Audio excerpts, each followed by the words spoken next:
So, ngayon pong pinakahuli na Sunday, ang pamagat ng mensahe na inilagay ng Lord sa aking puso ay pinamagatan itong God can heal the wounded heart. Sabihin mo nga sa iyong katabi, kapatid, ikaw man ay pumunta ditong sugatan, duguan, luray-luray ang puso. May good news ako sa iyo. God can heal the broken heart. Okay? So, are you ready now? Pag-aralan natin ito at ating unawaing maigi. Okay. Sino dito ang nasubukan na niyang siya'y masaktan? Sino po dito ang hindi pa nasaktan? Yung ikaw yung laging nakakasakit. Hindi, lahat po tayo, mga kapatid, ay nasaktan na. Lahat po tayo dito ay na-broken heart. Lahat po tayo dito ay nakaranas ng magkaroon ng inner wounds. Pero, nais kong malaman ninyo, ano man po ang mga dala-dala ninyong sakit sa puso, bigat sa puso, bagahe o load sa inyong puso, I have a good news for you. God want to unload yung mga bagay sa puso ninyo. At kung kayo po ay mayroong mga sugatang puso sa oras na ito, na hindi pa healed, I am telling you, God can heal you wherever you are. Amen? So, basahin po natin ang sabi ng Bible sa aklat po ng Psalms 147, verse 3. Sabay-sabay. 1, 2, 3, go. Yung mga puso wasak. Parang puso mo yan tayo, kapatid. Ayan, okay? So, sabi doon, yung mga puso wasak. Ibig sabihin, maraming puso ang nawasak. Sinaksak mo ang puso ko. No? Nilagyan mo ng martelyo. Binuhusan mo pa ng asido. Grabe naman yung martel. Yan. So, yaong mga pusong wasak ay kanya ring lulunasan. Ang nakamo nilang sugat, agad-agad tatapala. Sabihin natin, agad-agad. Yan. Parang nasa private. Kasi, meron tayong minomonitor na yung operahan dyan sa public hospital. 24 hours nang nag-fasting hanggang ngayon hindi pa na-operahan. Ay dito, kapag nasa private ka, mabilis ang action, di ba? Pag nasa private, mabilis ang action, gamot agad, operation agad. Now, ito lalo na pag kay Lord. No? Ang sabi ng Bible, yun daw pong natamo nilang sugat, agad-agad tatapalan. Kaya kapatid, kung ikaw may sugatan na pumunta dito, kung ikaw man ay pumunta dito warak ang puso, I am telling you, tatapalan niya ng Diyos. At hindi lang tatapalan ng Diyos, ang puso mong sugatan, magagalingin niya ni Lord. Amen. Bakit? Sapagkat yung pong to heal the broken-hearted is the specialty or the ministry of our Lord Jesus. Do you still remember our covenant verse? Sabi ng Bible, yung ating covenant truth sa inner healing and deliverance, Luke chapter 4, verse 8 to 19, Jesus said, "The Spirit of the Lord is now upon me, because He has anointed me to preach the good news or the gospel to the poor." Hindi lang yung walang pera, na poor. Hindi lang yung walang bahay, walang sasakyan, ang poor. Yung mga taong walang Jesus. Yung mga taong nasa kadiliman. Yung mga taong hindi nakakilala sa Panginoon. They are poor in spirit. To preach the gospel to the poor. He has sent me to heal the broken-hearted. So, ang purpose kaya ipinipreach ang salita ng Diyos ay not just to inform us, but also to transform and heal us. Kaya kapag po tayo ay nangangaral ng salita ng Diyos sa ibang tao o kahit dito sa simbahan, ay hindi natin pinapagalitan ng mga tao dito. Hindi natin dito sinusumbatan o inaakiyo sa kasalanan dahil ang mga tao po ay sugatan na i-sermon na sa bahay, i-sermon pa sa school, i-sermon pa sa opisina ng boss. Pagdating baga naman din sa simbahan, i-sermon na pa rin. Hindi dapat pagdating sa simbahan, hindi pa pagalingin na. No? Sugatan na tayo, ang dami na nating mga na-encounter na problema sa labas. So, ang church, mga kapatid, is like a hospital. So, ang church is like a spiritual hospital na tayo ay sugatan na ito yung lugar kung saan tayo ay aayusin ng Diyos ang ating puso. Magkakaroon ng operasyon sa puso. Kaya napakasarap. Dapat ay kapag tayo pupunta sa church, ang desire lagi natin sa buhay natin ni Lord, aayusin mo po ang aking puso. Lord, you can heal me. Lord, you can strengthen me. Okay, sabi po doon, the Spirit of the Lord is now upon me because He is anointed me to preach the good news to the poor.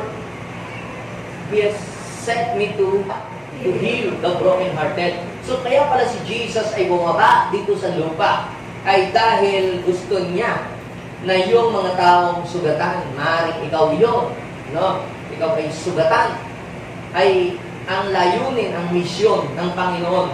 Kaya pala siya ay mula doon sa kanyang trono, kalangitan, bumaba siya dito sa lupa, nagkatawang tao, na anyo na isang taong kasalanan, ang kanya pong misyon is to heal the brokenhearted. To heal the wounded heart. Are you a brokenhearted? Today? Yan.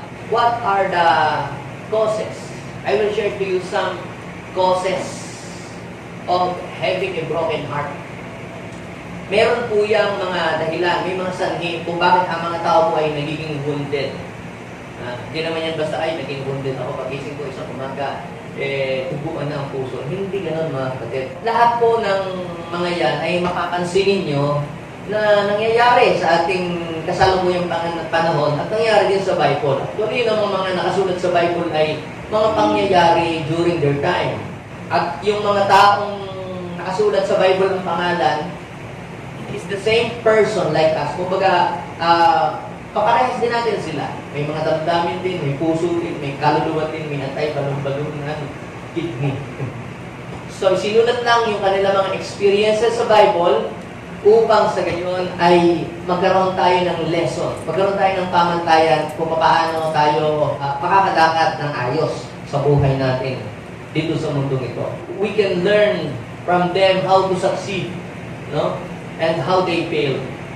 That's why, yung sinasabi ng iba na experiences or experience is the best teacher, at nyo, ang pinakamahusay na tagapagturo ay yung learning from other people's mistake is the best teacher. Kasi yung experience, the best teacher, kinakailangan mong ma-iska muna ng 10 beses, mabudol ng 10 beses, maloko ng 20 beses, tsaka ka pa matututo. Diba? But yung learning from other people's mistakes ay basahin mo ang kanilang kwento, pakinggan mo ang kanilang mga testimonies, and you will learn from them. So that yung mga nilakaran nila, mga pinagagawa nila, ay iniwasan mo para hindi mangyari sa iyo yung sinapit nila. Amen? Yun ang purpose kung bakit naisulat sa Bible ang kanilang mga stories and testimonies. Okay, so number 1, causes of having a wounded heart ay because of traumatic experience. Sabi natin traumatic experience. Kapag sinabi po natin trauma, ang trauma po, mga kapatid, ay is an emotional response to a terrible event like accident, rape, abuse, or natural disaster. Sa Bible, may 4 o 5 J. Akong pinagkunan, 5 J. Number 1 po ay si Jacob. Si Jacob po ay isang example ng tao sa Biblia na marami po siya mga traumatic experiences. If you want to learn about traumatic experience and about how to strengthen the inner man, you can visit my official YouTube channel sa Cleo Rojas. Yan. Kung hindi pa kayo nakasubscribe, subscribe kayo. Then, hanapin niyo po yung strengthen the inner man. So, kung wala kang ginagawa, o mamaya kami matutulog kayo, panoodin niyo po yun. Pamula umpisa hanggang pagkatapos at mamimiኒster po kayo. Isa pa paalala, don't skip that. Pamula umpisa hanggang tapusin niyo po yan. I promise you, mamiminister kayo ng anointing ng Lord. So, i-set aside nyo muna yung mga gagawin nyong pagwawalis o kung ano magagawin nyo, panoodin nyo, magbigay po kayo ng 1 hour at I promise you, mamiminister kayo ng Lord kapag pinanood nyo po yun. So, hanapin nyo po sa aking YouTube channel yung Strengthen the Inner Man. doon po sa aking pong YouTube channel, Cleo Rojas. So, you will learn about traumatic experience at saka po yung effect nun sa buhay po ng tao and how to strengthen our inner being. Okay, so ang traumatic experience ay isa po sa mga sanhi kaya ang tao ay nagiging sugatan ng puso. Pwedeng ayaw po yung mga nangyari sa atin in the past. Pwedeng yung ikaw ay nasa sinapupunan pa ng iyong ina. Ha? Ikaw ay sinisisi. Kunyari yung ina isa siyang model, fashion model. Na-disgrasya, nabuntis. So, nawala siya sa pagiging niyang model. Yung kanyang vital statistics na coke, naging coke pa rin, pero naging income na. Sinisisi ko, tayo sa iyo, wala pa sa pagiging model. Pag-artista yung mga ganun. Sinisisi. Kaya hindi nyo alam bakit ang isang tao, lumalaki siyang iba ang kanyang attitude. Diba? Nagiging tampuhin, mararamdamin. Just because baka siya nung nasa sa loob pa ng kanyang tiyan, ng kanyang inarin, sinisisi siya. So napo-form sa kanyang memory at yung mga galit. At kaya nagiging rebellious. Yan, mahilig mag-tantrum, yan, mga ganun ng mga bata. So yan ay nakaka-apekto sa buhay ng isang tao. Si Jacob, mga kapatid, because of his traumatic experience, alam ang kanyang traumatic experience, yung ang kanya pong anak kay Rachel ay nawala, namatay. Hindi naman talaga namatay. Si Joseph, yung panay kagagawa ng mga anak nilang mga pasaway. Kunyari, kinain ng mababangis na hayop, pero yung pala po ay ibinenta. Ngayon, ano po ang naging epekto? Because of that event, ng pagkawala ng kanyang anak, naging ano siya, yung mga overprotective na pagdating kay Benjamin. Ayaw niya halos patungtungin sa lupa, ayaw niya halos paalisin sa bahay. Yung control. Yung mga leader na mahilig mag-control ng kanilang mga follower, may fear po yun. Meron silang fear. Ayaw nila papuntahin sa ibang lugar, ayaw nila sa mga places, kasi ang kanilang fear, baka mawalan sila. May fear ang mga taong, ang style ng pag-lead ay control. Sa mga anak ay control. Naging overprotective. Basahin yung story po ni Jacob. Ayaw niyang paalisin, ayaw niyang paihuwalay sa pagpaningin si Benjamin. It is because ang kanyang pong fear, wala na nga si Joseph, baka naman, ito naman ang sunod na mawala. Parang iniisip niya, yung nangyari doon sa una niyang anak, mangyayari din doon. Parang gano'n. Yung mga taong may mga traumatic experience, yung bang nagmahal sila, pagkatapos ay talagang todo-todo pagmamahal ang kanilang ibinuhos, tapos bigla silang iniwan. Tapos ano po, hindi na po sila nag-boyfriend, hindi sila kasawa, tumandang dalaga. Diba? Pag may manliligaw, isipin lang niya, maluloko yan. Sila po ay na-traumatize nung nangyari sa kanila in the past. So, yun po. At ang pangalawa, ito, because of demonic oppression. Demonic oppression. So, makikita niyo naman po sa buhay ni Job. Sabi ko po naman sa inyo, lahat puro J. Ang example ko dyan. Sa buhay po ni Job, si Job ay isang napakayamang tao during his time. At alam niyo po, si Satanas challenge niya si God na si Job ay kanyang papadalahan ng mga dilubyo, mga sakuna, at ang lahat ng kanyang kayamanan ay nanakawin. At demonyo kasi, the devil came to steal, to kill, and to destroy. Ang sabi ng John chapter 10 verse 10. But Jesus came so that you and I may have life and have it more abundantly. Kaya si Satanas, wala siyang planong maganda sa buhay natin. His plan for us is to destroy us, to hurt us. Ang nangyari po kay Job, mga kapatid, yung kanyang kabuhayan, sa loob lamang ng 24 oras, naubos po yun lahat. Nawala lahat yun. Very painful ang nangyari po sa kanya. Pero yung po, kagagawang po ng diablo. Na ang kanyang purpose, kaya ginawa yun, para si Job, ay sisihin niya ang Diyos. Murahin niya ang Diyos. Lakitin niya ang Diyos na nangyari sa buhay niya. Pero napahiya naman si Satanas kasi si Job talaga ay faithful sa Panginoon, hindi lamang sa panahon ng siya blessed, kundi sa panahon din ng problema ay naipakita ni Job na siya ay talagang totoo sa Panginoon. Pero yun pong wound and painful experiences, si Satanas yun. Because of demonic oppression.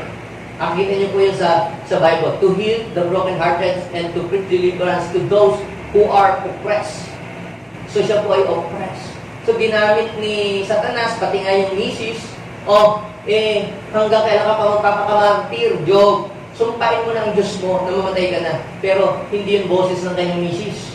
Boses yun ni Satanas na sumakailan doon sa misis. Yeah. Kaya mga misis, huwag kayong pagamit. So, ayun, ang pangalawa na example. Ang pangatlong cause ng wounded heart ay because of what other people have done. Dahil sa kagagawan ng ibang tao. Kagagawan ng ibang tao sa iyo, kaya ka nasugatan. Yung mga estudyante dito, sino yung nabuli? Basta binugbog, biglang yung grupo-grupo, kayo ay inupakan, gano'n. Kayo ay sinigaw-sigawan, o kaya kayo ay pinagtawanan, ipinahiya kayo sa maraming mga tao o niloko kayo. Sabi mo, Mars, may pautangin mo naman kung babayaran kita sa tatapusan. So, hindi ka lang hintay ng tatapusan, pala sinasabi niya, tatapusan pala ng mundo yung sinasabi niya, babayaran ka. Ibang mga gano'n, yung niloko ka, yung pang ikaw ay naging honest, tapos hindi naman siya naging honest sa iyo. So, yan po ay nag-create ng wound. Lalo na yung talagang taong nagmahal ng sobra-sobra at todo-todo. Mahirap, kaya nga sabi ng Panginoon, para hindi ka masugatan, ng malupit. Mahalin mo ang lubusan ng Panginoon. Love the Lord your God with all your heart, with all your soul, with all your strength. Bakit naman unfair naman? Paano naman yung aking BF, DFF, BHF? Yung BHF, yung lagi mo pinupuntahan pag nakakailangan ka, no? Sasanda ka. Paano naman yung pastor? Kasi, bakit si Lord ang with all your heart? Kasi si Lord hindi nang iiwan. Si Lord hindi namamatay. Si Lord hindi nandoloko. Si Lord ay tapat sa kanyang pangako. Kaya pag binuhos mo sa kanya talagang 100% na pagmamahal, hindi ka lugi. Kung doon sa boyfriend mo, sa iyong girlfriend, iniwang kang bigla, nakakita ng mas pogi sa iyo o mas maganda kaysa sa iyo, wala ka nang maibigay o may kalibre, biglang siyang minahal mo ng lubos-lubosang sobrang todo-todo, walang preno. Di ba? Anong mangyayari sa iyo? Di kawawa ka naman. At least kung 25% lang yung inukon mong pagmamahal, at least hindi ka naman masyadong lugi noon. May another 75% pang natitira kang pwede ka pang magmahal ulit. So, ano pong ibig kong sabihin? Because of what other people have done. Sino ang nakaalala sa kwento ni Joseph? Sino nakabasa ng kwento ni Joseph? Anong ginawa sa kanyang mga kapatid? Kasi din naman, yung mga anak ni Jacob na nasugatan din. Kasi, sa ba yung isang tatay, binilihan ng damit, yung isang anak lang ang binilihan ng damit. Yan ang mahirap kasi pagka maraming anak, hindi mabilihan ng para-pareha, hindi mabilihan lahat ng damit. Kasi binilihan lang si Joseph.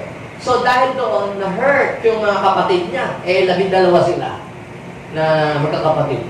Saan ka nakakita ng manager ka, nagpatahi ka ng uniform sa basketball, tapos yung isa lamang player ang pinagpatahi mo, sila hubad lahat. Hirap, tampong-tampo. Kaya alam niyo po, dahil na-hurt sila, nag-isip sila ng paraan paano sila gumawa sila ng hindi maganda po kay Joseph. At si Joseph naman din, sinaktan, di ba? Binugbog, itinapon sa balon, tapos ibinenta, or grabbing wound, yung na-experience si Joseph sa kamay ng kanya pong mga kapatid. Talagang grabe yun. Yung story po yun, pagtabasa nyo talaga, maiiyak po kayo. Parang drama talaga. Nasa isang pelikula pa nga yung kwento na yun. So, because of what other people have done. So, ikaw ba ay may mga nanakit ba sa iyo? May mga tao kang tinulungan, tapos ikaw nangangailangan ng tulong, hindi sila nagbibigay ng tulong. Yung mga kaibigan mo, talagang napakamatulungin mo sa kanila, to the rescue pa pag may problema sila. Kung ikaw na namang problema, hindi ka tinutulungan. Sometimes it hurts, di ba? Yung ikaw naman na nasa kagipitan, hindi ka na tinutulungan. Wala sila lahat. Samantalang may maraming pampainom, pampapulutan, ang libre, nandiyan sila lahat, halos araw-araw, di ba? Talagang lagi kang kinukumusta at binibisita. Parang ikaw nangangailangan. Wala ni anino, hindi mo makita. Nasaan na sila? It hurts, di ba? So, because of what other people have done. So, at ang pang-apat, because of what you have done. Sometimes, hindi yung traumatic experience ang nakakapaglikha ng sakit, ng wound sa iyong puso. Sometimes, hindi si Satanas minsan, lagi naman kawawa na si Satanas, lagi mo nang sinisi, bubog sarado na sa'yo, di ba? Sometimes, hindi ang ibang tao. Minsan, kaya ka nasusugatan dahil mo rin because of your bad decision. Sometimes, sobra mong bait, di ba? Sobra mong matulungin. Hindi mo masamang tumulong, di ba? Pero yung sobrang matulungin ka, wala ka nang itinuro sa sarili mo. Tapos ngayon, nung hindi ibigay yung ganti sa yung katulad ng ginawa mo, masasaktan ka, di ba? Yung mga tao, talagang tulong dito, tulong doon. Na-expect nila na gano'n din ang gagawin sa kanilang kapwa. Tapos nung hindi may ibigay yung kanilang expectation, sugatan, ay lukot ng magpupay. At tapos magbibigay ang lahat-lahat. Kasi lalo magbibigay ang lahat-lahat, magtira ka naman ng para sa iyo. Because of what you have done, because of your bad decision, mali mong decision. At nabanggit ko na po dito mga kapatid, sa buhay na ito, meron pong three major critical decision na dapat pag-desisyonan natin ng ayos. Or else, ang buhay natin ay masasayang kapag hindi tayo nakapag-decide ng tama sa tatlong pangunahing bagay na ito. Masasayang ang buong buhay mo, oras mo, kapag hindi ka nakapag-desisyon tama. Una, dito, sa kurso, kung ikaw estudyante, yung course na kukunin mo, very critical yan. Imagine mo, ilang taon kang mag-aaral. Kunyari, teacher, engineer, o kaya doktor or architect. Tapos, ang kinuha mong kurso, hindi mo gusto lang ng tatay mo, nanay mo. Hindi ka masaya, di ba? Imagine mo, kumukuha ka, gigising ka ng umaga, hindi ka masaya, para bigyan lang si tatay, pero hindi mo naman talaga hilig ka mag-engineer, gusto mo doktor, o hindi mo naman talaga hilig ng doktor, gusto mo architect. Pero bumabangon ka, pumapasok ka araw-araw.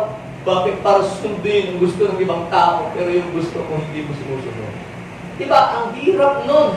Tapos, hindi ka makapag-perform, di-graduate ka na. Hindi ka makapag-perform ng maayos doon sa career mo na yun kasi hindi mo naman talaga gusto yun. Diba? At may iba kang gusto. Imagine mo, nasayang ang kung ilan man taon mong pagdodoctoral degree, pagmamasteral, na hindi mo naman talaga gusto ang isang bagay na yun. Gusto lang ng iba. Pinagbigyan mo sila. So, very critical. Kaya mga magulang, tanongin nyo yung anak kung ano ang gusto nila, then let's support them. Buhay nila yun eh. Supportahan nila. Kahit na anong supportahan natin para maging malaya ang buhay nila. Para hindi sila bilanggo habang panahon. Pangalawa, yung taong papakasalan mo. Yung papakasalan mo. Pag yung pinakasalan mo dahil shotgun wedding, alam mo yung shotgun wedding. Dahil nabuntis ka lang, kaya ka papakasalan. Kahiyaan na di ba? Dahil malapit ako sa wala akong mawala sa kalendaryo, kaya kahit sino na lang dyan, di ba? Doon nagkakaroon minsan ng mahirap na yung nabuntis dahil nalasing, nagkaroon ng reunion, yan, biglang nagkahilo-hilo, biglang, yun, ano nangyari? Akala panaginip lang, totoo pala. Tapos, dahil para mawala sa kahihiyan, sige, pakasal na lang. Sa Diyos, pag wala naman talagang love, huwag na lang magpakasal.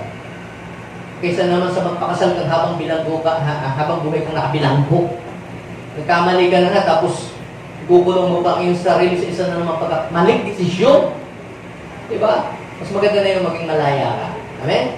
At kaya naman na Lord magpatala ng matinong tao na kaya kang tanggapin kahit anong sitwasyon mo sa buhay. Mas maganda na yung maghintay ka na lang. So, yung papakasalan mo, diba? Yung papakasalan mo, tanungin mo yung maigi. Minsan, makinig ka rin sa mga marites. Yung ayaw mo pakinggan yung mga sinasabi ng hindi. Hindi mo papakinggan mo rin yung sinasabi ng mga magulang. Ibang tao. Kasi, di ba, yung mga tao na in love, minsan nabubulag. No? Nabubulag yan. Puro maganda na nakikita. Hindi nakikita ang pangit. Pero yung mga nasa paligid niya, nakikita ang mga pangit. Kaya sa minsan, pag na-in love, nabubulag ang tao. Basta hindi na tinatanggap ang mga kaya yun ang nagiging problema. Sabi ko, Mami, mamamatay talaga ako pag hindi kami nagtutuluyan. Kaya gusto ko makasama habang buhay. Yung nanay naman, walang magawa. Sige, bahala na kayo, magsama na kayo. After 1 month, balik sa nanay, Mami, mamamatay ako pag hindi kami nagkahiwalay. Ayun. So, nung una, mamamatay daw pag hindi mo katulo yan. Aba after 1 year, mamamatay daw siya.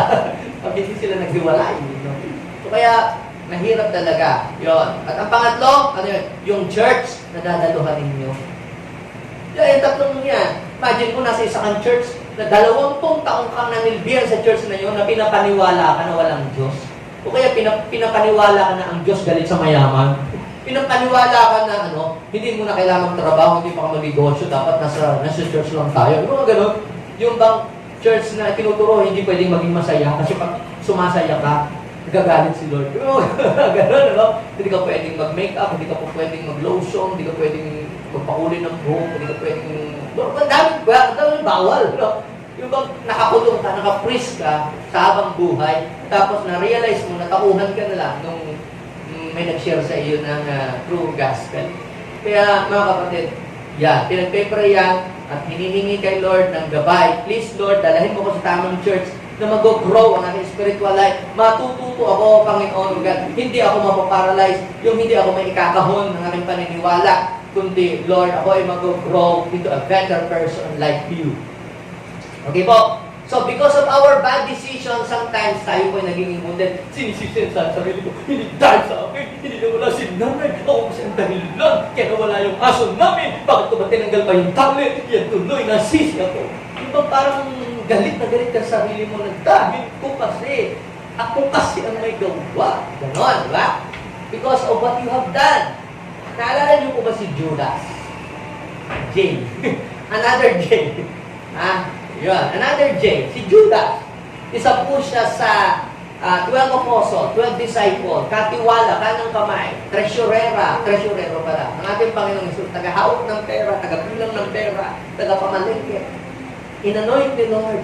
Pero dahil po sa pera, nasilaw siya sa perang ibibigay nung mga tao na against kay Jesus, kinagat niya yung offer.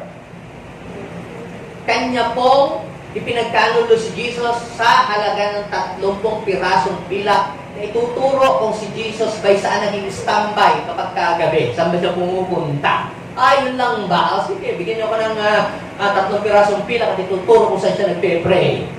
Tingnan ninyo po, nung mahibasbasan si Judas, ito ang nangyari sa Matthew chapter 27, verse 3. Sabi doon, nang makita ni Judas na si Jesus ay hinatulang mamatay. Kita nyo? Akala, simple lang na ginawa niya, tuturo lang kayo, ganun lang pala. Sige, kikita ako rito. 30 pirasong pilak lang pala, tuturo ko sa si Jesus nagpe-pray pagkagabi. Sige, alam ko, sige, sige, tara, samahan mo kayo. Give me 30 pieces of silver. Ayun.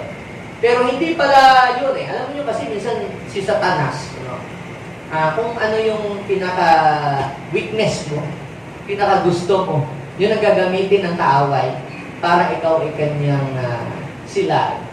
So, tingnan, look at that verse. So, nang makita ni Judas na si Jesus ay hinadlangang mamatay, nagsisi siya at isinauli. Sa ibang translation, inihagis, ibinato. Isinauli sa mga punong saserdote. Pati siya kasi na-deceive. Kaya pagka ikaw ay masyado tayong inclined sa pera, madali tayong ma-deceive ng mga scammer, yung talagang gusto-gusto natin magkapera, yung mga magpiplagat ng mabilisang. Di ba? Madali tayong ma-deceive. Nagsisi siya at isinauli sa mga punong saserdote at sa mga matatanda ng bayan ang 30 pirasong pilak. Sabi ng verse 4, sinabi niya, nagkasala ako. Sinabi naman niya na nagkasala siya. Pinagkanulo niya yung taong walang kasalanan. Kita nyo to. Nung una,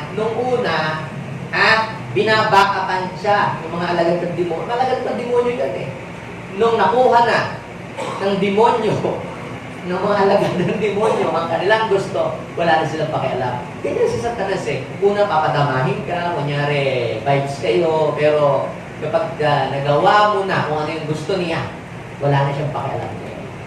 Kaya sabihin mo sa iyong katabi, huwag kang makikipagtunay sa kaaway. Sabi niya, ano pakialam namin? Paala ka sa buhay mo. Ganyan si Satanas. Ganyan si Satanas. Hindi siya mabait. Tuso siya. Ah, una, o opera ka niya, una, magiging mabait siya sa'yo, kunyari matulungin. Pero pag ikaw ay nakagawa ng kasalanan, wala na siyang pakialam sa'yo. Kukonsensyahin ka na niya. Yan. Oppressor na siya eh. Di ba? Yan. Hindi ka na mahal ng Diyos. Hindi ka na napapatawad. Nakatagal mo na hindi umatin sa church. Nakakahiya ka na. Huwag kang pupunta doon. Di ba? Yan. Hindi ka kinamayan. Di ba? Walang nangamay sa iyo. Walang pumansin. O, tingnan mo. Hindi ka mahalaga sa JA1. Huwag kang pupunta dyan. Ganyan ang mga bulong ng kaaway. Oppressor na siya. Oo nga. Mabalik na lang ako sa dating buhay. Ganun ang binubulong niya. Because of demonic oppression. So ano ang nangyari? Verse 5, inihagis. Ito ba? Inihagis ni Judas. Ang sayang mo eh. Inihagis. Sabi, binigyan na lang sa'yo. Ano? Sabi na, inihagis ni Judas ang salaping pilak sa loob ng templo. Saka siya umalis at nagbibig. Sad ending. Bakit? Na-hurt siya. Nasugatan siya. Kumbaga, ang laki-laki ng kahihiyan ng kanyang nagawa. At yun ang kanyang naging final action doon sa kanyang ginawa.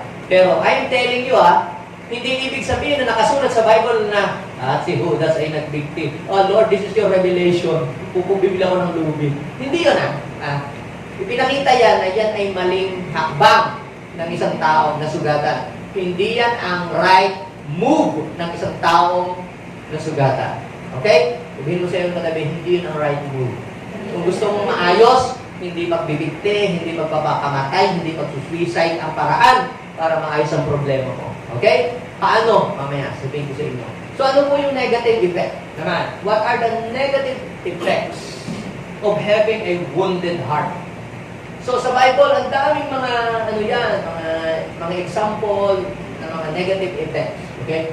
Hindi ko na siguro isa-isa ng mga verses. Gusto kong i-direct kayo doon sa negative effect. Number 1, a wounded heart can affect or can hinder your blessing and success. Kapag ikaw ay sugatan. Yan ay nakaka-hinder para yung blessing mo ay hindi mo matanggap at pati yung tagumpay ay hindi dumating sa iyo. Kunyari, ikaw wounded ka dahil ang iyong boss hindi ka pinopromote o dahil laging kanya palagi ang recognition samantalang ikaw naman yung nagpapakahirap, di ba? Di sugatan ka. Tapos minsan gagawin mo, mag-aawol ka, hindi ka papasok sa trabaho. So kung hindi ka papasok sa trabaho, mangyayari sa iyo? Susweldohan ka? Hindi, di ba? Mapopromote ka sana, pero dahil ikaw ay nasugatan, ang lagi mong iniisip, paano mo papabagsak yung tao na kasama mo. Yung kung wounded heart can hinder your blessing and success. Ako po, noong bata, ay naka-experience po ako ng matinding sugat sa aking puso when I was 2 years old. Doon po nagsimula na ma-broken ang aming family. Ang mamatay po ng aking ama, ako po ay grade 2 during that time. Tapos kami po magkapatid ay naulila na sa ama. Tapos ang akin naman po during that time ay bata pa. She's 29 years old. So anong ina-expect ko sa isang 29 years old? The young people pa yun. So ang ginawa niya, wala pang 1 year. Wala pang 1 year. Nag-asawa kami. Iniwanan ho kami na magkapatid, dalawang kapatid. At naghanap ng ka-Valentine. Yung grabe ang galit ko po sa aking ina during that time. Ako po, kasama rin po ako dun sa honor ng elementary. Nawala po ako sa honor na hindi po, parang tatamad na ako na mag-aral. Tapos, ang iniisip ko kasi noon, saktan ko ang aking ina. Pero, akala ko nasasaktan ko siya, pero ako pala yung nasasaktan, hindi siya. Hindi ako nag-aaral, ay akong pumasok. Minsan pagka nagkaklase ang teacher, gumagawa ako ng way para hindi ako maka-attend. Sumali ako doon sa mga drawing contest. Pagka nagkaklase, lumalabas ako at ganun. Pero sarili ko pala po ang aking sinusugatan. So, ano po ang nangyari sa aking buhay? Because of that, hindi po nahinder yung aking success. Nawala ako sa honor hindi na kanyang success. Dahil sa galit ko sa aking ina, so aking ina pala po nakapag-abroad, kinuha siya ng kanyang napangasawa nila sa Italy. Eh naman, syempre, gusto niya kaming balikan kasi kami naglayas, ako naglayas eh. Yung kapatid ko, pupunta ng Manila, ako sa Isla Verde. Naglayas ako sa kanila, hindi ako ng Manila. Pero ako naglayas, punta ako sa lolo. So, ginanap ako na pumunta sa amin. Syempre, ikaw naman ba naman galing sa abroad? Anong dala-dala mo? Mga laruan, mga tsokolate, mga damit na bago, at may euro pa. Ay, alam niyo ba yung picture, alam niyo yung mga photo album? Hindi na siguro alam ng mga, ngayon yung photo album. Sa ilalim ng mga stokarati, mga photo album doon, sasali. Yung mga picture ng aking ina doon, lahat po doon yun po ay minix. Nakitiho ng galing ko sa akin. Alam niyo nung binigay na tsokolate, hindi ko tinanggap. Binigyan ng laruan, hindi ko tinanggap. Tinapon ko yung yung sino kumain nung tsokolate, yung mga pinsan ko. Yung pera, hindi ko din tinanggap. Dahil po doon sa galit. See? Yung wounded heart can hinder your blessing, can hinder your success. Kaya bakit yung blessing, hindi ka maka-breakthrough sa blessing na yan? Diba? Minsan pera na naging bato pa. Hindi ka makapag-perform ng ayos. Gusto mo namang gawin kung ano yung tama, mabuti. It is because may tama yung puso mo. Hindi ka makapag-perform ng ayos sa trabaho. Halimbawa, galit ka sa yung boss o galit ka doon sa kasamahan mo sa trabaho kasi lagi siyang sip-sip sa boss. Hindi ka makapag-perform, galit ka, di ba? It can hinder your promotion. It can hinder your blessing. Okay? Pinabahala kong magdagdag. Pangalawa, na negative effect ng wounded heart. Wounded heart can paralyze your progress. Hindi ka makapag-perform ng ayos. Napansin ko yan, kahit mga pastor, sila yung nagkakaroon galit sa kapwa nila pastor, kasi yung miyembro dito sa kabilang church, sa pupunta sa malapong church, iniisipin nilang kinuha ng isa. Ganon, nagkagalit sila sa isang pastor na yan, kasi yung pastor na ito, pastor A, pastor B, lumipat doon kay letter B, pastor, yung kanyang miyembro. So minsan, dahil sa mga ganong sitwasyon, nagagalit. At dahil mo sa galit, napaparalyze naman, hindi siya nagpa-progress. Kasi, bakit hindi nag-progress? Instead na mag-focus siya sa evangelism, ang kanyang focus ay paano makakaganti. Di ba? Instead na mag-focus siya sa improvement, ang kanyang focus ay paano pababagsakin ng ibang tao. Sa ating government, it can paralyze the progress of our nation. Kasi, kita nyo sa ating bansa, ang kultura, halimbawa, pinanalong mayor, nanalong presidente, ano ang nangyayari? Galit yung natalo dahil dinaya. Lagi naman ganun. At anong gagawin? Sa buong 3 taon, ang gagawin nun, hindi progreso. Ang gagawin, paghihiganti. Makasin nyo ba yan? Sa buong Pilipinas na yan. Nandiyan ang nag-iisip, paano pababagsakin, paano sisiraan, paano gaganda. Kaya walang progress na mangyari sa ating bansa. Maraming story yan sa Bible. Kaya si Ahithophel, bakit siya ganun class, ganun ang tindi ng galit na kay David. Pag binasa niyo si Ahithophel, kaya pala siya nakapagpunay kay Absalom na nag-aklas kay David para hatiin ang kingdom. Pag tinrace niyo po, sugatan si Ahithophel sapagkat ito palang si Bathsheba na pinapatay ni David ang asawa para makuha niya si Bathsheba ay pamangkin pala ni Ahithophel. So, ibig sabihin, mga kapatid, dahil doon sa galit ng yun, instead na makatulong siya sa progresyo ng buhay niya, lalong sa pabagsak niya. Pangatlo, wounded heart brings hardship. Pansinin niyo, puro hirap, kahirapan ang dala niya. Laging mabigat. Sino dito yung halimbawa nag-away kayo ng misis nyo, makapagtrabaho kayo ng maayos? Hindi kayo makapag-perform ng ayos. Diba? Lahat po yan, mga anak, nagalit kayo sa magulang, hindi kayo makapag-aral ng ayos. Diba? Wala kayong peace, puro bigat. Hindi maluwag sa pakiramdam. Alam mo sa iyong puso na hindi maayos eh. Umingiti ka, tumatawa, kumusta ka, okay lang naman, pero hindi yun okay. Diba? Pero sumasagot lang tayo ng okay, pero totoo, hindi tayo okay. Kumusta ka na? Okay lang. Ako may tama yun. Kumusta ka na? Hindi naman dati ganun. Pero sagot sa'yo, okay lang. Hindi naman dati ganun eh. Pag nagkwento yan, pag kinumusta mo, daming kwento. Pero ngayon, tinanong mo, kumusta ka? Okay lang. Pag ganun ang sagot. Yan. Sagutan mo. Okay. Pang-apat. Wounded heart drains your spiritual life. Kasi, lalo na yung mga tao may tampo sa church, hindi na ibigay yung suggestion, hindi na nakabigyan, di ba? Hindi na pautang ng pastor o ng leader, magtatampo yan. Hindi na attend. So, pag hindi ka umattend ng church, ano mangyayari? Hindi ka makapag-worship, hindi makakapanin ng Word of God. Ano mangyayari sa pag hindi ka nag-worship at hindi nakapanin ng Word of God? Hindi na rin yan natin sa mga prayer meeting. At tiyak, pag ganun ka, tatamarin kang mag-pray, tatamarin kang magbasa ng Bible, tatamarin kang umattend ng church, magiging carnal ka, what will happen to your spiritual life? Your spiritual life will become paralyzed. Madedrain ka. At pag na-drain ka spiritually, you will become vulnerable to attack of the enemy. Yan ang kaaway, yan ang lulukog, kukubabangan ka niya. Yan. So, kaya mga kapatid, yan po yung mga dahilan. Yung tampo ka, yan, na feeling mo pagka nagpipil dito yung pastor, pinapatamaan ka. Actually, hindi ko naman alam ang ginawa niyo 24 hours a day. I'm just preaching and teaching the Word of God. So ngayon, sasabi yung yan, okay. Ino-oppress, sinasabi, binubulo ko, pakinggan ang bulo ng tao. So kung tatamaan ka man sa preaching, magpasalamat ka, it is because si Lord merong gustong tanggalin sa heart mo, gusto ko kang baguhin kasi may planong maganda sa iyo si Lord.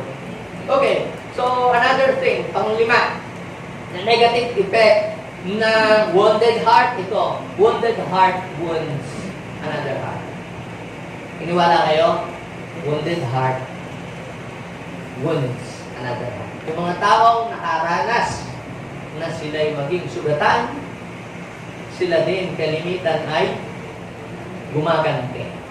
Nung pumunta po ako ng Tarlac kahapon para yung isa nating kapatid ay i-dedicate natin ang kanyang pong bahay kay Lord, ang kanyang pong sasakyan.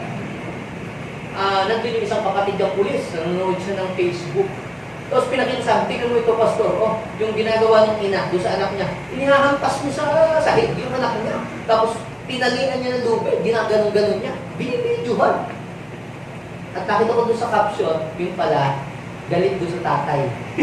Iba tayo lalaki. So yung galit niya doon sa tatay, doon niya ay binubuhos ang pangbubugbog at pananakit doon sa anak. See?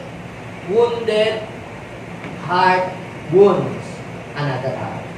Kaya yung iba, na mga gumagawa sila ng mga hindi maganda, yung mga pedophile, sila po, meron po isang sikat noon na pop singer artist. Siya pala po ay minolestya ng kanyang uncle. Kaya, yun po isang halimbawa na naka-experience siya ng wound in the past. Siya ay minolestya. Alam niyo ginawa niya? Siya rin ay, ito po, hindi ito niya makontrol. Siya rin ay humahanap ng mga bata na kanya din niya ito din minomolestya. So, kita nyo, wounded heart wounds another heart. Kaya, mga kapatid, kung sa mga binasa ko po, mga nabanggit ko na po sa inyo na mga halimbawa, ay merong nadaan na. Maaaring kayo ito, nakakaranas kayo nito. Sabihin mo sa iyong katabi, ito na ang panahon para makalaya ka sa sugat na dulo sa nangyari sa iyo sa nakaraan. Ibang akala mo kahapon lang nangyari, pero 20 years ago na pala. 20 years ago, 10 years ago na pala. Pero parang sariwa pa sa iyong alaala. Napapanaginipan mo pa nga di ba? Ganun, napapanaginip na nangyari sa iyo. Pero itagal na yun. Pero bakit? Parang sariwa pa sa iyo. Ibig sabihin niyan ay hindi ka pa healed sa mga bagay na yun. So, ang isa pong taong nasugatan, mga kapatid, kapag siya po ay gumaling, pansinin niyo yung may sugat kayo. Kapag pinipress at hindi pa healed yung sugat, lagi masakit, di ba? Pero tingnan niyo yung sugat niyo na healed na. Healed na. Peklat na lang. Kahit ma-press nyo, hindi na masakit. Bakit? Magaling na Now, ang ibig kong sabihin, mga kapatid, anong pinagkaiba ng magaling na at hindi pa magaling? Kapag hindi ka pa magaling, kapag nakikita mo yung eksena, sitwasyon, pangyayari, biglang nabubuhay sa iyo, yung lahat-lahat. ng nangyari sa iyo in the past. Ha? At bigla kang nagagalit, tumutubo ang iyong mga pangil, biglang nalilisik ang iyong mga mata, napupunit ang iyong damit, lumalaki ang iyong bahan, at nagiging kang kulay green. Diba yan, ano? Pagka ganyan, hindi ka pa healed.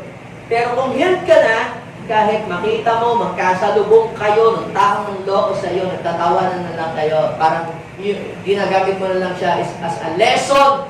Parang kahit magkasalubong kayo, maamoy mo yung babang mo, makakita ka ng bulaklak, hindi ka na-affected. Ibig sabihin, healed ka na.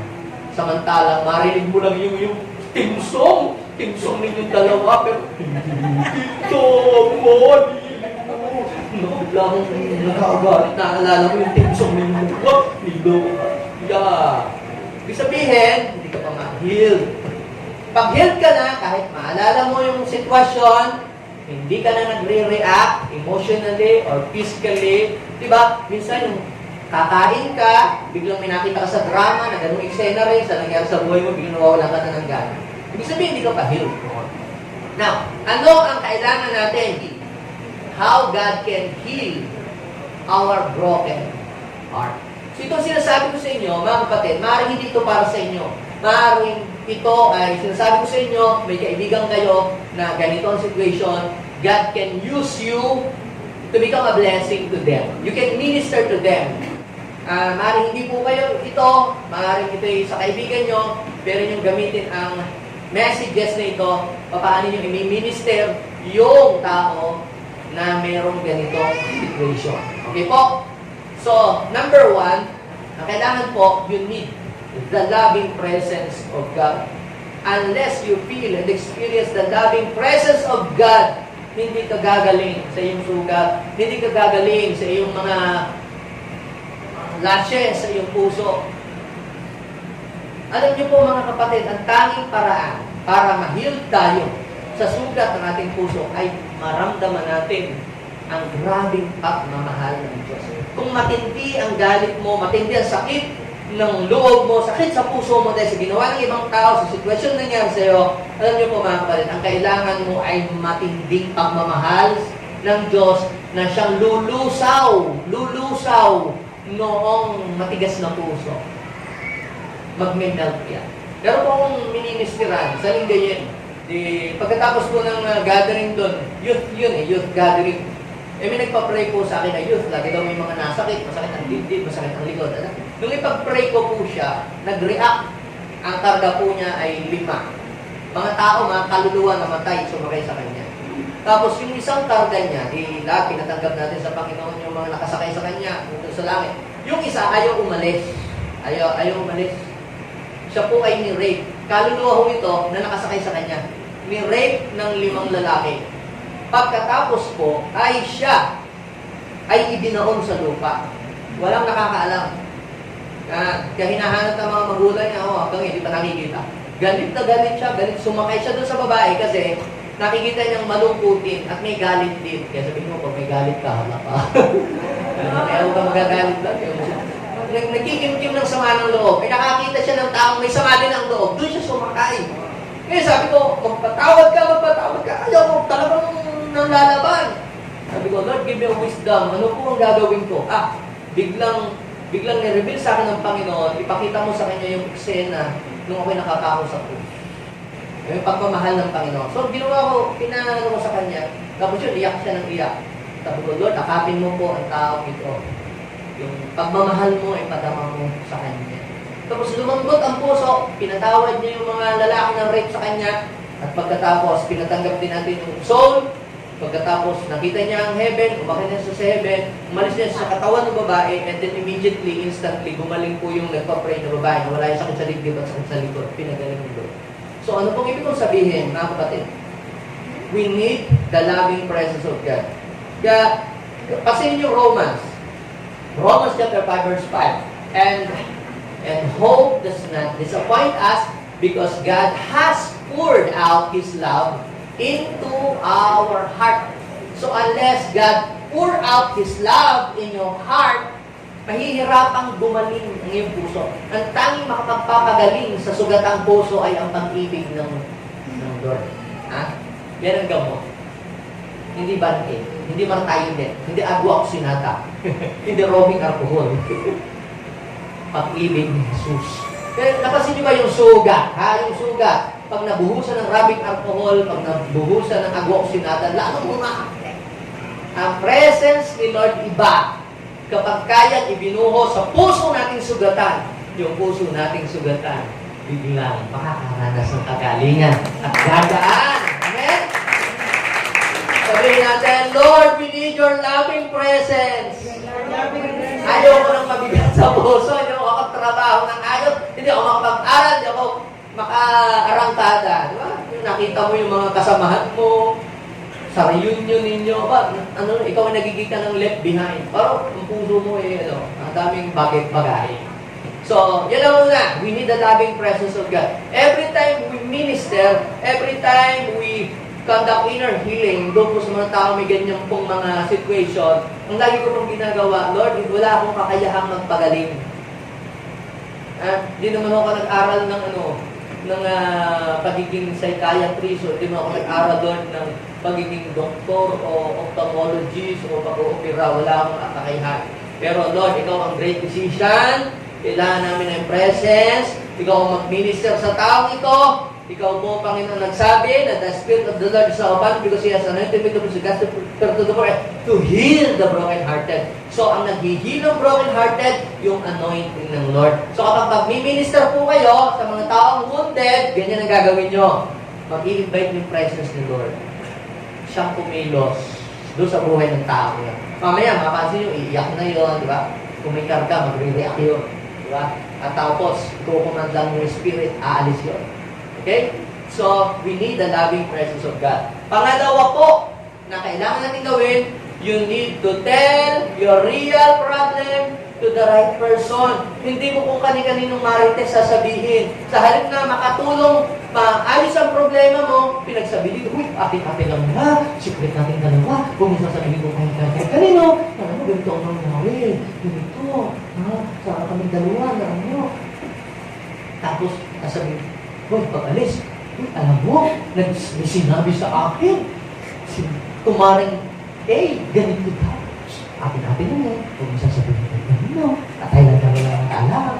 Mamaya, gano'n na naman. Atin-atin lang. Hanggang sa buong barangay, naayos, wala. Lalo lang, napahiya yung tao. Hindi na ganito. So, umangat kayo ng tamang tao na kung saan kayo magkukonfide ng inyong personal hurt and problem, then open nyo. Alam mo kasi, ganito yun eh. Kapag na-i-open nyo na, yung bigat na inyong puso, gagaan na yun. Na-release nyo. Kailangan mo ma-release yung nakakulong na bigat sa puso. Maihinga mo yun. Okay? Kasi pag hindi mo yung na-release, dadagdag yun. Mga anak yun. Ang dami mo nang... Sumasok mo. So, kung makikita mo, lagi kang may makikreate na hindi maganda sa kanya. May isip mo lagi hindi maganda. So, bakit hindi mo na-i-pour out yun? So, you need to tell your real problem to the right person. Pwedeng nanay mo, o tatay mo, o kaibigan mo, or pastor. Yung isa po nating kapatid, so galing siya ng ibang bansa. Muli siya dito, drain ng kanyang spiritual life. Nasipag niya dating mag-akay. Nasipag niya dating dumalo sa gawain. Pero napansin ko siya, parang attend na siya, ma-attend siya sa church, pagkatapos, uwi na, hindi siya happy. Pero gusto niyang mag-grow in the Lord. Ang ginawa niya, pumunta siya sa bahay. At inopen niya yung nangyari sa kanya na siya pala ay nagkaroon ng galit sa manong. So, naapektuhan yung kanyang career, naapektuhan yung kanyang mga negosyo. Hindi siya makapag-perform ng ayos. So, miniminister ko siya. Nag-open siya sa akin. So, siyempre, hindi ko naman sasabihin, pastor, ginagamit ko lang po ito na yung humanap ka ng right person kung saan makakatulong sa iyo para makarecover ka doon sa sugat mo. So, tinuro ko sa kanya kung anong gagawin, minister ko siya, tinulungan ko siya na ma-healed siya doon sa ganong klase. So, nag-pray ko siya. Nag-react pa nga kasi dahil sa galit niya, meron pong spirit na sumakay din sa kanya. Nakita ninyo, kaya pa nagsabi ng Bible, kung may magalit man kayo, sabi na Ephesians 4, verse 25 and 26, Kung magalit man kayo, iwalas nyo na magkasala, burahin nyo agad sa puso nyo ang galit, huwag nyo patagalin, huwag nyo bigyan ng pagkakataon ng diablo. Kasi nagalit pa rin kayo. Kasi yung galit will become an entry point of the enemy to demonize you or possess you. Naalala niyo po ba si King Saul? Lagi siyang galit kay David, laging masama ang loob, di ba? Laging nagsiselos. Ang evil spirit, siya ay laging nagiging pinagpipiestahan. Kaya sabihin ko sa inyong katabi, huwag kang magagalit, kasi magiging open door yan ng enemy to attack you or demonize. So, kaya alam niyo yung mga nakakapatay? Tapos, hindi ko naman mangyari, nagdilim ang paningin ko. Yun yung mga taong grabing galit, tapos pinoses ng devil, hindi niya na alam, makalamang pinagagawa. Tapos biglang aalis ng demonyo pag nakapatay na sila. Nahibas-bas na. Anong nangyari? Hindi ko nagawa yun. Sising-sisi sila. Ay, paano nung time na yun, nakontrol na sila ng demonyo. Parang si Judas din. Diba? Nung mahibas-basan, napagtanto niya, mali ang kanyang ginawa. Ayun ang nangyari. So, ano po ang kailangan? Number 1 ay, we need the loving presence of God. Pangalawa ay, confess our imperfections. Kumusta ka na? Okay lang. Mahirap yung okay lang. Sabihin mo talaga, yung tunay na nangyari. Maging totoo ka sa kanya. Kasi, di ba, pag kayo po yung magpapacheck up sa doktor, tatanungin ng doktor, i-check upin kayo, sasabihin ba ninyo? Hindi niya sasabihin, huwag mo sasabihin sa doktor na masakit ang tiyan mo. Huwag mo sasabihin sa doktor na na ikaw ay walang ganang kumain. Basta sabihin mo, ikaw ay ganado kumain kahit walang ganang kumain. At saka huwag mo sabihin sa doktor na may sumasakit. Sabihin mo, wala akong nakakamdaman. Sabihin mo, okay ka. Ganun po ba kayo? Pag pumunta ka sa doktor, sasabihin mo in detail kung ano nangyayari sa'yo. Amen? At hindi ka nahiyang sabihin yun dahil naniniwala ka na yung doktor ay meron siyang solusyon para doon sa sakit mo. Ganyan din, Kindle. Ganyan din pag kayo ay magpapaminister. Amen? James chapter 5, verse 16. Anong sabi?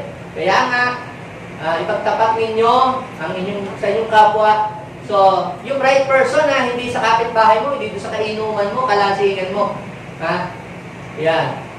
Sa isang tao o dalawang tao o kung yun ay pang mag-asawa ang problema, di sa mag-asawa din na matatag, malagong kay Lord, mature. Yan. Tutulungan ka. Kaya ipagtapat ninyo sa inyong kapwa, ang inyong mga kasalanan at ipapanalangin. Yun ang purpose para kayo ay maipag-pray. Maipag-pray kayo. Sabi, upang kayo ay gumaling. Sabi, malaki ang magagawa ng panalangin ng taong patuloy. So that you may be healed. Confess your sin to one another. Diba? So that he or she can pray for you para gumaling ka. Yan yun. Kasi po, pag inaisasabi mo yung bigat mo sa isang tao na na-unload yung bigat, nagiging clear. Wala yung bigat sa puso mo. Diba? Ganun po yun. Kita nyo, hindi na, yung galit na hindi na ibulalas. Grabe yun. Parang bulkan yun. Pag sumapo, baka makapatay ka o makagawa ka ng hindi maganda. Yung any violent reaction. Kasi hindi niya naisabi, na-confess, saan niya na ilabas. Diba? Sa hindi maayos na way, yun. Kaya nagre-rebelde ang mga iba. Okay. So, another way.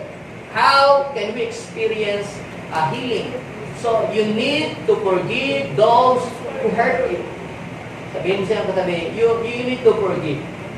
Okay. Ang sabi ng Panginoon sa Mark chapter 11, verse 25 and 26, kapag kayo ay mananalangin, patawarin muna ninyo ang mga nagkakasala sa inyo, upang ipatawad din ng Diyos ang inyong mga kasalanan.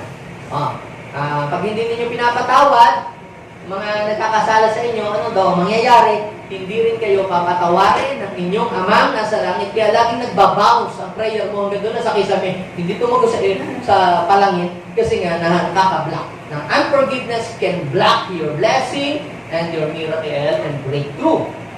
So, kaya dapat magpatawad ka. So, paano ba magpatawad? Jesus is our great model sa pagpapatawad. Sabi ng Luke chapter 23:34, kung si Jesus po ay ipako sa krus at siya'y dinuraan, siya'y pinagkanulo ng mga kanyang mga kaibigan, pero sabi niya, Father, forgive them for they don't know what they are doing. So, Jesus is the best example of forgiveness. na siya ang nagpapatawad. I think Luke 23:24, kung hindi ako nagkakamali, or 34. So, kay Jesus tayo titingin. Kung hindi natin kaya magpatawad, kung tayo po ay hirap magpatawad, si Lord ang gawin na, look unto Jesus. Hirap ka magpatawad, look unto Jesus. Okay, balik tayo sa minister ko, noon doon sa may part ng linggayin. Sabi ko sa kanya, Lord, ipakita mo po sa kanya yung eksena kung kailan nangyari yung sitwasyon niya. At ipakita mo rin po yung eksena nung ikaw ay nakapako sa krus. Di ko ba silang biyak? Sabi ko, ano nakikita mo? Si Jesus. Ano nangyayari?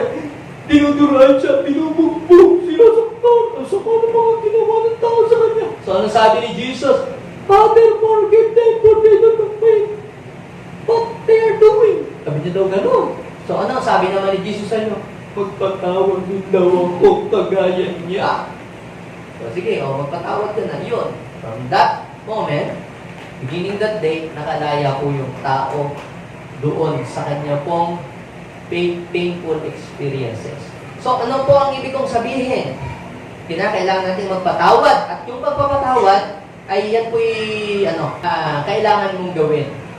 Hindi, Pastor. Napakasama ng ginawa. Hindi siya deserve patawarin. Tatanungin ko po kayo. Kapag po ba kayo ay hindi nagpapatawad, sino ang nagdadala ng bigat? Yung hindi ninyo pinapatawad o kayo na hindi nagpapatawad? Ha? Sa sarap ng kinakain, sa restaurant, nag-i-enjoy. Ako, ikaw naman, inis na inis ka lagi. Ha?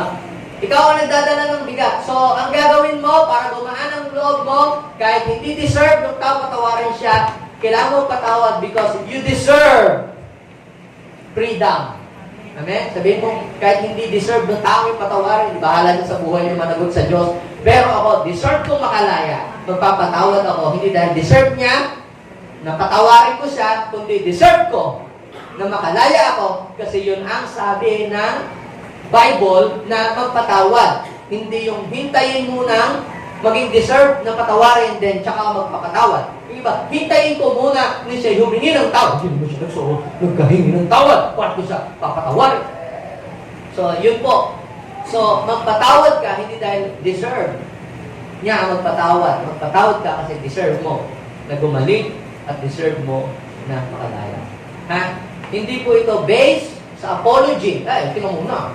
Kung hihingi siya ng tawad, papatawarin ko siya. Paano nga kung hindi humingi ng tawad? Di habang buhay ka na hindi nagpapatawad. So, magpatawad ka. Kahit hindi niya deserve. Ha? Yun. Para kasi deserve mo na maging malaya. Okay? So, sino ang papatawarin? Una, patawarin mo yung nagkasala sa iyo, nagkamali. Ano pa? Patawarin mo yung sarili mo. Diba? Minsan sinisisi mo sarili mo. Dati, di ba? Galit ka sa sarili mo. Kung di dahil sa akin, hindi namatay si nanay. So, patawarin, forgive other person, forgive yourself. Kung ikaw ang nakasakit, at kung ikaw ang nasaktan, ganun. Patawarin mo sarili mo. At patawarin mo rin si God.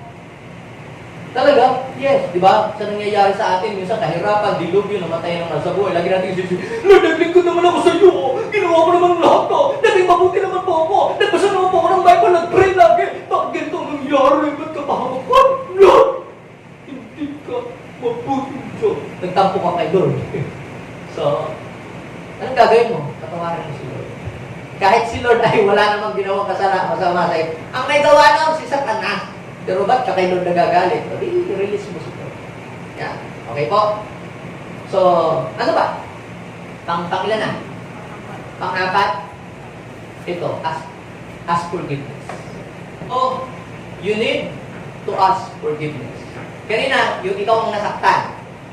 Hihingi ka ng tawad kasi ikaw ay, magpapatawad ka kasi ikaw ay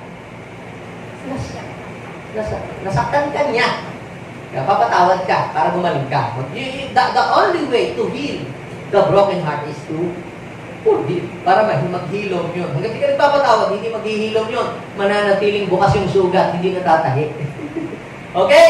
And last, ito. Kung ikaw naman ang nakasakit, magkaiba yun. Yung ikaw ang nasaktan, papatawad ka. Ay, yung ikaw naman ang nakasakit, di ba may mga tao guilty? Kung hindi dahil sa akin, hindi Hindi sila naghirap kung hindi dahil sa negosyo kong inoper na ikaw na po. Hindi ka nag-sorry, tumago ka na. So dala-dala mo yung galit sa puso mo habang panahon. Alam niyo po, yung mga kapatid po ni Joseph, meron po silang ginawa na kalokohan na kinimkim nila sa loob ng 17 taon na hindi po nila sinabi sa tatay nila. Pero dinala po nila yun. Parang sariwa-sariwa palagi sa buhay nila. Hindi po nila sinabi na si Joseph ay ibinenta nila at si Joseph ay inihulog lang nila sa balon. Pero hindi patay. Pero pinalabas nilang patay. Sila ang may gawa nito. So ito po ay nag-create din mismo sa kanila ng matinding guilt doon sa mga magkakapatid. Okay? At hindi naging maayos ang buhay. Nakita nyo, si Joseph, maganda na ang buhay, pero yung mga kapatid nahuhuli. Hirap pa din ang buhay. Kaya ang hirap di ba? Pagka may galit ka, hindi talaga umangat ang buhay. Ang hirap talaga, hindi hirap. So, yung po mga kapatid ni Joseph, ay gumawa ng hakbang para sila ay mag-sorry kay Joseph. So, namamatay na po si Jacob. Naku, wala na si Daddy. Naku, anong mangyayari sa atin? Baka paghiganti. Kita niyo yung multo. Minumulto sila nung ginawa nila balik sa iba. So, ang ano po ang naging hakbang nila para matapos na mawala na yung multo sa loob nila, makalaya sila. Genesis chapter 50, verse 17. Ito na po, yung pinaka-summary ng ginawa niya. Nakiusap ako. Yan, ito na yon, yung gumawa sila ng sulat na kunyari, sulat ni Daddy, pero sila palang gumawa ng sulat na yun. Nakikiusap ako na patawarin mo na ang iyong mga kapatid. Yan, ito daw ang sabi ni Daddy bago mamatay. Kaya naman, ngayon, namamanhig kami sa iyo na patawarin mo na kami alang-alang sa Diyos ng ating Ama. Gumawa po siya ng silang magkakapatid ay humakbang, in-approach si Joseph kasi nasaktan nila si Joseph at dahil sa sila nakasakit, sila din po ay nasaktan din kasi nagiging. So, anong kailangan natin gawin? You need to ask forgiveness. At kung ikaw naman talaga ay nakasakit at hihingi ka ng tawad, para gumaling ang isa't isa. Sorry na nga eh! Ano ba? Ang arte-arte mo. Umayos mo nga dyan! Ikaw kasi eh! Diba? Ang arte-arte mo. Sorry na nga! Pagka ganyan, huwag patawarin niya mga yung nasa yung sincerity na pag ikaw ay nagsosorry, tunay nagsosorry, papakita mo na talagang malungkot ka na yung ginawa mo yung inaamin mo talagang mali. Yung nakangisi ka pa, sorry! Sorry! Yung gano'n, parang nakakaloko, lalo hindi papatawarin ka nung pinagsosorihan mo, parang bagang wala ka sa kasi seryoso akong nagsosorry, di ba? Parang lang, pakitang tao lang nagsosorry. So, ang nagsosorry, talagang, ipil mo, yung lungkot, nakikita sa'yo, nalulungkot ka sa nangyari na hindi mo gusto. Okay? So, yun yan. Yung pagsusorry na, talagang inaamin mong nagkamali ka. Kung gusto mo talagang totoong lumaya. Sino dito ang handa ng gumaling? Yun yung sa'yo katabi, God can heal you. So, ano mangyayari? Pag gumaling ako, pastor, nawala ang sugat sa puso ko. So, tumayo ka. At basahin natin ang Isaiah chapter 30, verse 26. Come on, tumayo po tayong lahat. Sabi po, magliliwanag ang buwan. Grabe, ano? Kapag ang isang tao may galit, sugatan, puro dilim, puro pangit, ang nangyayari sa kanya. Puro malas at hindi magaganda. Pero, sabi ng Bible, magliliwanag ang buwan na animoy. Sabihin mo siya ang katabi mula ngayon. Magliliwanag ang buwan. At ang araw na may magliliwanag ng 7 ibayo. Hallelujah. Sabihin mo sa iyong katabi, 7 times. Your life will become 7 times better before. Amen? Magliliwanag ng 7 ibayo, parang liwanag ng 7 araw. Sabihin natin, Lord, I deserve 7 times better than before. Magliliwanag na parang, balik mo naman sa Magliliwanag na parang araw Magliwanag na parang ng pitong ibayok na parang liwanag ng pinagsama-sama. Kailan? Ito'y mangyayari sa araw. Kailan? Natalian at pagalingin ni Yahweh ang sugat ng kanyang bayan. Wow. Sabihin natin, wow. Lord, hindi ko na ipagpapabliban. Hindi ko na ipagpapa next year pa. Hindi ko na ipagpapa next month pa. Gusto ko, Lord, yung araw na yon ng paglaya at paggaling ng sugat ay itong araw na ito. Talian mo at pagalingin ng sugat ng aking puso. Hindi ko po alam kung ano mga nangyari sa inyo, mga kapatid. Hindi ko alam kung ano mga pinagdaanan ninyo. I don't know what is your traumatic experiences in the past. Maring yan, nung bata pa kayo, just close your eyes. Just close your eyes. Maring yan, nung bata pa kayo. Sige, habang kayo po ay nakapikit. Father, sige, close your eyes. Yun lang gustong makalaya, ha? Yun lang gustong makalaya. Close your eyes. Father, I pray, wala akong kapangyarihan na pagalingin sila. But I believe your presence is enough, oh God. I ask the loving presence of the Lord Jesus to pour out in this place. Lord, ibalik mo ang iyong mga anak kung kailan nagsimula ang sugat sa puso nila. Kung bakit sila nagkakaganyan, kung bakit sila nagkakaganon, may dahilan. Maaaring hindi pa nare-repair yung damage sa puso at ang nagiging epekto nito, Lord, ay hindi maayos na performance daily. Holy Spirit, I need you. Help me. God, ibalik mo sila doon sa sitwasyon kung kailan nag-umpisa ang galit, ang trauma, nagsimula, kung kailan yun. I-deal mo, Panginoon. I pray, Holy Spirit, ibalik mo. Ngayon, ipakita mo sa kanila kung ano ang dapat nilang gawin sa moment na yun. Yes. Yung iba sa inyo ay kayo po ay minura. Minura kayo ng kapitbahay na magulang ninyo. Pinahiya kayo. Kayo po ay pinahiya. Yes. Yes.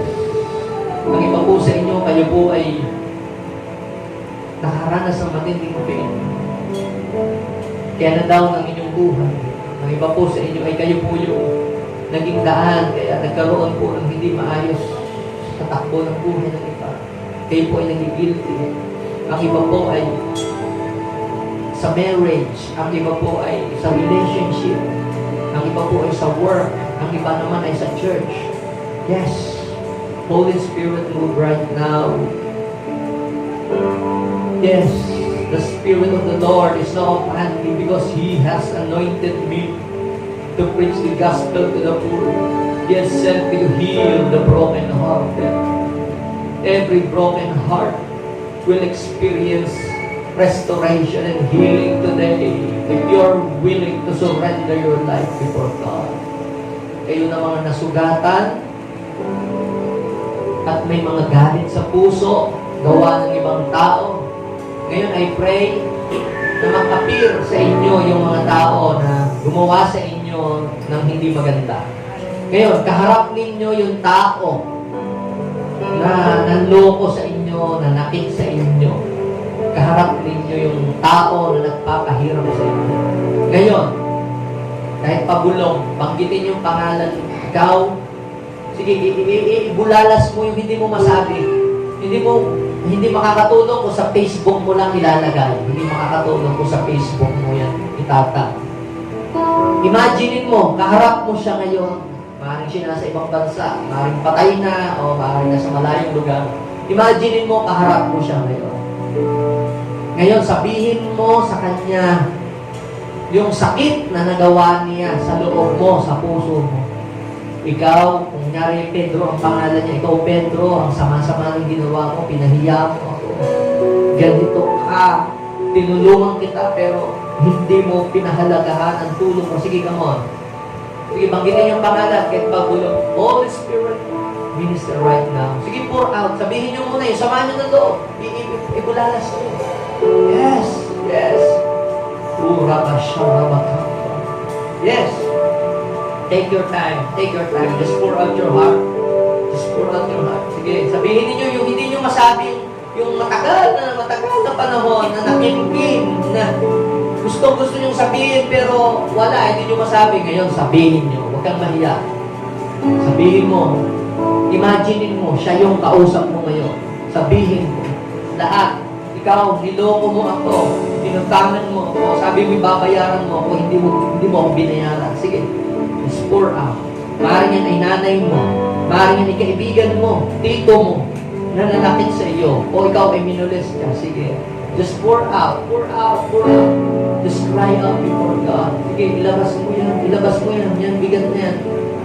Bagahe yan. Just pour out. Yan yung nagpapabigat sa iyo. Bakit hindi ka magsaksi? Yan yung naghihinder sa mga blessing mo. Just pour out. Just pour out your heart. Sige, lahat. Ilabas mo. Walang tira. Walang tira. Yes, Holy Spirit. Ipaalala mo lahat ng sama ng loob na nakatago sa kalang puso. Ngayon, sige, ilabas. Ilabas. Pour out. Confess it. I-renounce mo ang galit mo. Yan. You want to cry out? Just cry out before God. Ngayon, as I said, kaya mo ba siyang patawarin for the sake of your freedom? Even though that person is not deserve for forgiveness, but you deserve healing. Patawarin mo siya. Alang-alang kay Lord. Sige. Father, I pray, pour out your love. Akapin mo ang mga anak mo ng matinding pag-ibig. Hirap silang magtatawad dahil sa nangyari sa kanilang mga buhay. But today, Lord, we ask the loving presence. We ask the warmth of your embrace. Yes. Just feel the love of God. Just feel the love of God. Sige, ngayon, i-release mo yung taong yun. Ikaw, mo yung pangalan, pinapatawad kita. Pinapatawad mo kita. Pinapalaya mo kita. Sabi mo, pinapalaya. I-release kita. Speak blessing. I speak blessing. I release blessing. Pinapatawad kita ng 77 beses. Sabihin mo sa kanya, I release forgiveness. I release forgiveness. Yes. Nagsisimula na, napagalingin ni Lord ang iyong puso. Lord, I pray. At kung kayo naman po ang nakasakit at wala dito yung taong nasaktanin mo. Ngayon, humingi kayo ng tawad sa Kanya. Bagitin yung pangalan. Mare, patawarin mo ako. Nagkamali ko siya. Kung ikaw yung nakasakit, humingi ka ng tawad. Then, forgive yourself. Forgive yourself. Patawarin mo sarili mo. Then, ask forgiveness. Release forgiveness to God. Patawarin mo rin si Lord. Release forgiveness, Lord. Nagtampo ako sa iyo. Sinadya akong hindi mag-pray kasi nagtatampo ako sa iyo. Sabihin mo sa Kanya, Lord, I forgive you. Forgive me, Lord. Sige ngayon, humingi ka ng tawad kay Lord. Ask forgiveness to Him right now. Hallelujah.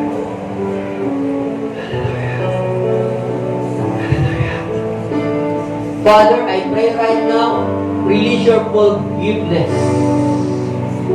Forgive your people, O God. Let the loving presence flow in this place. Flow in this place. Flow in this place. Flow in this place. Let the love of God flow. Come on, receive your healing.